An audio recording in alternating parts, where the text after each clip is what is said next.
नमस्कार विद्यार्थी मित्रांनो आणि वाचकांनो, हा जो व्हिडिओ आहे त्या व्हिडिओचा जो विषय आहे की टाइम ऑफ फ्लो कसा असतो किंवा कसा असायला पाहिजे, हा एक युनिव्हर्सल सिद्धांत आहे. According to Sachin Kiras theory of time compensation, time flow कसा असायला लागतो. तर टाइम फ्लो कसा असायला पाहिजे ना, हे आजपर्यंत कुणीच म्हणजे आजपर्यंतचे जे म्हणजे हे आयझॅक न्यूटनच्या प्रिन्सिपल मॅथमॅटिक्समध्ये लिहिलेलं नाही किंवा आईन्स्टाईनच्या थिअरी ऑफ रिलेट एक्झॅक्टली टाइमचा फ्लो कसा आहे ह्याच्याविषयी कुठल्याही सिद्धांतामध्ये प्रस्थापित थिअरीमध्ये असं कुठेही लिहिलेलं नाही.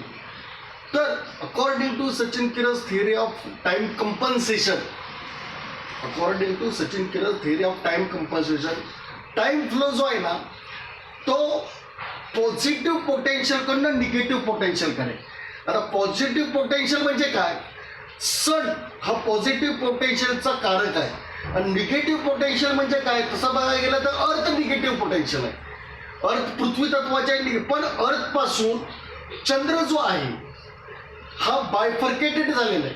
नीट लक्षात ठेवा, पृथ्वी आणि चंद्र हे दोन वेगवेगळे प्लॅनेट असतात आणि अर्थ पासून म्हणजे आईच्या पोटी एखादी मुलगी कशी जन्म घेते, आईच्या पोटी एखादी मुलगी कशी जन्म घेते त्या पद्धतीने पृथ्वीच्या पोटी चंद्र जन्म घेते. चंद्र हा पृथ्वीपासून बायफर्केट झालेला ग्रह आहे, जसं आईपासून एखादी मुलगी निर्माण आहे. इंटायर फेमिनन क्वालिटी ज्या आहेत ना या मूनवर डिपेंड आहेत. तर सायंटिफिक म्हणजे काय माहिती आहे, सन हा पॉझिटिव्ह पोटेन्शियलचा कारक आहे, पोटेन्शियल एनर्जी सनवर डिपेंड आहे. आणि चंद्र हा निगेटिव्ह याचा अर्थ तसा निगेटिव्ह नव्हे, पॉझिटिव्ह पोटेन्शियल आणि निगेटिव्ह पोटेन्शियल हे as per the Albert Einstein theory म्हणा किंवा as per the modern science म्हणा हे इक्वल आहे. निगेटिव्ह पोटेन्शियल म्हणजे चुकीच्या अर्थाने काढू नका, तर का पॉझिटिव्ह पोटेन्शियल क्रिएट होण्यासाठी निगेटिव्ह पोटेन्शियल असणं आवश्यक आहे. त्यामुळे सन हा पॉझिटिव्ह पोटेन्शियल आणि चंद्र हा निगेटिव्ह पोटेन्शियल, म्हणूनच सन इंटिग्रेट्स अँड मून डिफरेन्शिएट. सन टाइमला इंटिग्रेट करतो, सन हा स्पेस आणि टाइम इंटिग्रेट करणार आहे आणि चंद्र स्पेस आणि टाइम हा डिफरेन्शिएट करणार आहे. तर सन म्हणजे मून हे सनच्या मर्जीनुसार करतो, मून सनच्या अगेन्स्ट जात नाही. पोटेन्शियल एनर्जीची पूर्ण ऑथॉरिटी सनकडे, कायनेटिक एनर्जीची पूर्ण ऑथॉरिटी ही कुणाकडे आहे, मूनकडे. नीट लक्षात ठेवा, एखाद्या डिस्ट्रिक्ट म्हणजे ही युनिव्हर्सल कन्सेप्ट आहे. जिल्हाधिकारी जो असतो ना कलेक्टर कार्यालयामध्ये IAS ऑफिसर असतो जिल्हाधिकारी, परत त्याच्याबरोबर CEO असतो मुख्य कार्यकारी अधिकारी. जिल्हाधिकारी जो असतो ना तो सनच्या अंडर खाली येतो आणि CEO जो आहे का नाही तो कुणाच्या अंडर खाली येतो, तो मूनच्या अंडर खाली येतो. पण CEO IASच्या मर्जीने, जिल्हाधिकाऱ्याच्या मर्जीनेच कार्य करतो. तर हे संपूर्ण जे वर्ल्ड आहे ना, हे संपूर्ण युनिव्हर्स जे आहे, म्हणजे I am not considering about entire universe, I am considering only solar म्हणजे आपली सूर्यमंडळ, सोलर जे सिस्टीम आहे, सोलर प्लॅनेटरी जी सिस्टीम आहे, या प्लॅनेटरी सिस्टीम बद्दलच मी विचार करतोय.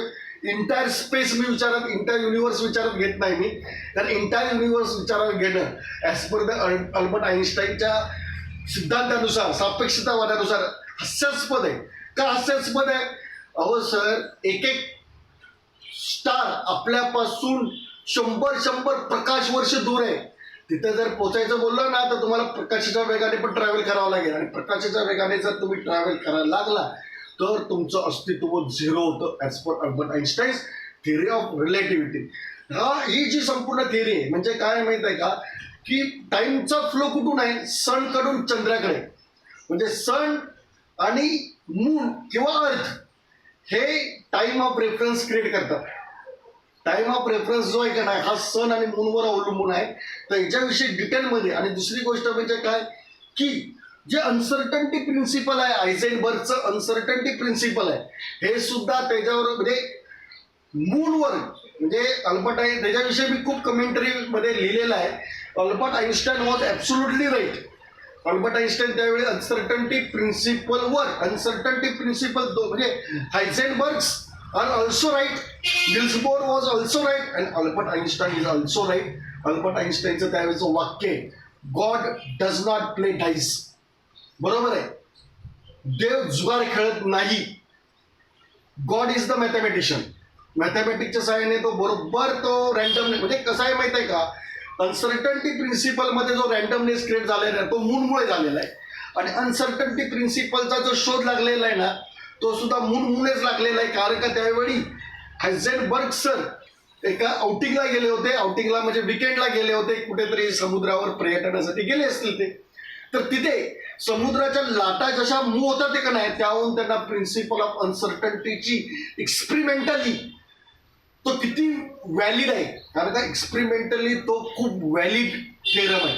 पण अल्बर्ट आईन्स्टाईन जे बोलले तर ते पण बरोबर आहे की God does not play dice. तर या दोघांचं म्हणजे म्हणणं कसं बरोबर आहे हे मी माझ्या पुस्तकामध्ये डिटेलमध्ये इलॅबोरेट केलेलं आहे. आणि इंटायर वर्ल्ड हे एक इलेक्ट्रिकल सिस्टीम आहे, इलेक्ट्रिकल सर्किट आहे. इंटायर वर्ल्ड जे आहे ना ह्याच्यामध्ये प्युअरली रेझिस्टिव्ह सर्किट आहे, इंडक्टिव्ह सर्किट आहे, त्यानंतर कॅपॅसिटिव्ह सर्किट आहे, LCR ज्याला बोलतो ना, म्हणजे इंडक्टन्स आहे, कॅपॅसिटन्स आहे आणि रेझिस्टन्स आहे. तर ह्याचा टाइमशी काय संबंध आहे, ह्याचा सोलर सिस्टीमची काय संबंध आहे, ह्याचा सनशी काय संबंध आहे, ह्याचा मूनशी काय संबंध आहे, या सगळ्या गोष्टी मी Sachin Kiras theory of time compensation हे ज्या पुस्तकामध्ये हा प्रबंध इलॅबोरेट केलेला आहे त्या पुस्तकाचं नाव अर्थातच वाचकांना माहीत आहे की Newton's laws of motion must be modified, sun integrates and moon differentiate. या पुस्तकामध्ये या सगळ्या गोष्टी मी डिटेलमध्ये मांडलेल्या आहेत.